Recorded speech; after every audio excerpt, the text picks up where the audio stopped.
नमस्कार दोस्तों, महाराष्ट्र की सियासत में बड़ी हलचल मच गई है। एक तरफ खबर आई कि राज ठाकरे और उद्धव ठाकरे एक हो रहे हैं। भारतीय जनता पार्टी की बेचैनी बढ़ गई।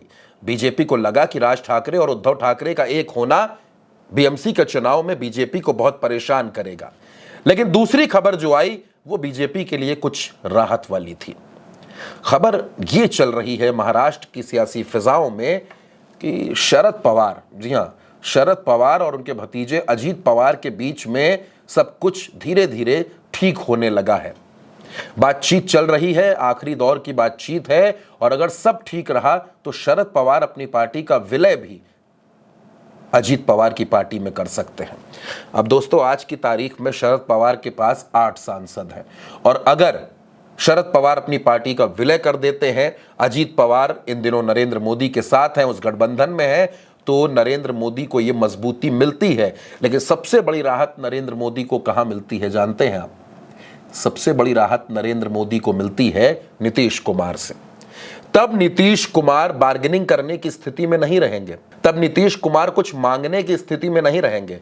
बीजेपी अगर उनको यह बोल दे कि बिहार में 30 सीटों पर चुनाव लड़ना है, तो नीतीश कुमार 30 सीटों पर भी मान जाएंगे, क्योंकि तब नीतीश की जरूरत मोदी जी को नहीं रहेगी और मोदी जी मजबूत हो जाएंगे। मोदी जी अपने दम पर सरकार चलाने की स्थिति में तो नहीं है, लेकिन नीतीश अगर अलग भी होते हैं तो शरद पवार की मदद से प्रधानमंत्री मोदी अपनी सरकार चलाते रहेंगे, मजबूत रहेंगे। और इसीलिए बीजेपी इस प्लान पर आगे बढ़ रही है कि अगर शरद पवार हमारे साथ आ जाते हैं, मतलब अजीत पवार के साथ विलय करके इस गठबंधन का हिस्सा बन जाते हैं, तो दोस्तों आप भले ही सीटें वहां घटा दीजिए, आप सीटें घटा दीजिए, नीतीश कुमार की 12 सीटें, मोदी जी तब भी बहुमत में है, 281 का आंकड़ा रहेगा। अब उसमें 8 सांसद आप जोड़ दीजिए शरद पवार के, तो यह आंकड़ा 289 पहुंच गया, यानी बहुमत का आंकड़ा तो 272 पर है, और उस आंकड़े से 17 सीटें ज्यादा हो जाएंगी मोदी जी के पास। यानी नीतीश की जरूरत पूरी तरीके से खत्म हो जाएगी। फिर नीतीश कुमार ना तो आंख दिखा सकते हैं, ना तो नीतीश कुमार कोई बार्गेनिंग कर सकते हैं सीटों को लेकर, सीएम की कुर्सी को लेकर। फिर नीतीश कुमार को भारतीय जनता पार्टी की शर्तों पर रहना पड़ेगा। और यह इसलिए भी जरूरी है बीजेपी के लिए क्योंकि बिहार में चुनाव है और नीतीश कुमार पूरी तरीके से 110 सीटों का प्रेशर बना रहे हैं कि 110 सीटें हमको लड़ने के लिए चाहिए ही चाहिए। और भारतीय जनता पार्टी के लिए बहुत मुश्किल काम है कि वो 110 सीटें लड़ने के लिए दे दें नीतीश कुमार को।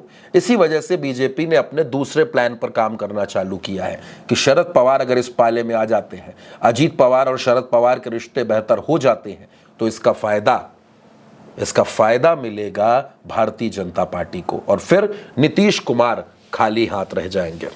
दोस्तों, महाराष्ट्र की राजनीति में कई तरीके के फेरबदल हो रहे हैं। एक तरफ उद्धव ठाकरे और राज ठाकरे का आना भारतीय जनता पार्टी को टेंशन दे रहा है। अगर वो दोनों एक साथ आते हैं तो बीएमसी के चुनाव में एकनाथ शिंदे का कोई जलवा नहीं चलने वाला।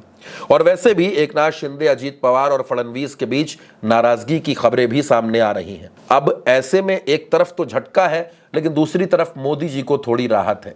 यानी भले ही महाराष्ट्र की सरकार में कुछ गड़बड़ी हो जाए, लेकिन मोदी जी की कुर्सी बरकरार रहेगी और बिहार में अपना मुख्यमंत्री बनाने का सपना भी बीजेपी और ज्यादा तेजी से उसको पूरा करने में जुट सकती है। तो दोस्तों, क्या वाकई शरद पवार और अजीत पवार एक हो जाएंगे? और अगर ये एक होते हैं तो क्या नरेंद्र मोदी नीतीश कुमार को एक झटके में किनारे भी कर सकते हैं? इस सवाल के जवाब में आपकी जो भी राय हो, आप अपनी राय हमें कमेंट बॉक्स में जरूर बताइएगा, और उल्टा चश्मा यूसी को सब्सक्राइब करना बिल्कुल मत भूलिएगा। नमस्कार।